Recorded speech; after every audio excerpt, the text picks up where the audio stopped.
So hey guys, welcome to my blog. তো তোমরা সবাই কেমন আছো? আশা করি সবাই ভালো আছো। আমি ভালো আছি। সকাল সকাল উঠে আমি নিজেকে আগে দেখিয়ে নিয়েছি, দেখি আমার মুখে পিম্পলস বেরিয়েছে। তার জন্য আমি ভাবলাম একটু আজকে আমলকির রস খাই। তো আমি এইটা ট্রাই করি, এটা বেশ উপকারী হয়েছে। যখন আমার ভালো লাগে না করতে, আমি এইটাই ইউজ করি। তারপরে খেয়ে নিয়েছি একটু বিটের রস, তার মধ্যে অনেক কিছুই দেওয়া ছিল, শুধু আপেলটা ছাড়া। আর সকাল সকাল বসিয়ে দিয়েছি তরকারি। আর শীতকাল মানেই ফুলকপি আলুর তরকারি, এটা না হলে শীতকাল কিছুই না।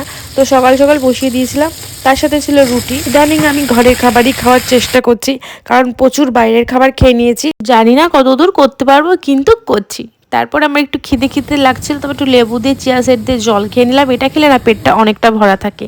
আর দেখো আমাদের তরকারি রেডি, আমি রুটি দিয়ে এটা পরে খেয়ে নিয়েছি। তারপরে সব কাজ সেরে লাঞ্চ করেছিলাম। আজকে বিরিয়ানি হয়েছে, হোমমেডই এটা। তোমরা যদি এরকম বিরিয়ানির রেসিপি চাও অবশ্যই কমেন্টে বলো, একদম দোকানের মতন খেতে হবে। আর খেয়ে তোমরা কোনোদিনও সঙ্গে সঙ্গে শোবা না। আমি আগে শুয়ে পড়তাম, কিন্তু একটু হাঁটাহাঁটি করি, এদের সাথে খেলা করি। দেখতে পাচ্ছ কি করছে, এদের কাজ বাজ দেখলে এত হাসি পায়। দেখতে দেখতেই সন্ধে হয়ে গেছে, কখন কি দিন কেটে যায় এখন বলা মুশকিল। তা একটা টনিক খেয়ে নিলাম, এটা খেলে না ফ্যাটি লিভারটা দূর হয়। তারপরে রাত্রিবেলা খেয়ে নিয়েছিলাম একটু কফি, এটাতে আমি চিনি দিইনি। আর রাত্রিবেলা কিছু খাইনি, কারণ পেটটা অনেকটা ভরা ছিল। That's it today. পরের ব্লগ তাড়াতাড়ি আসছে, দেখতে থাকো, সাবস্ক্রাইব করে দাও।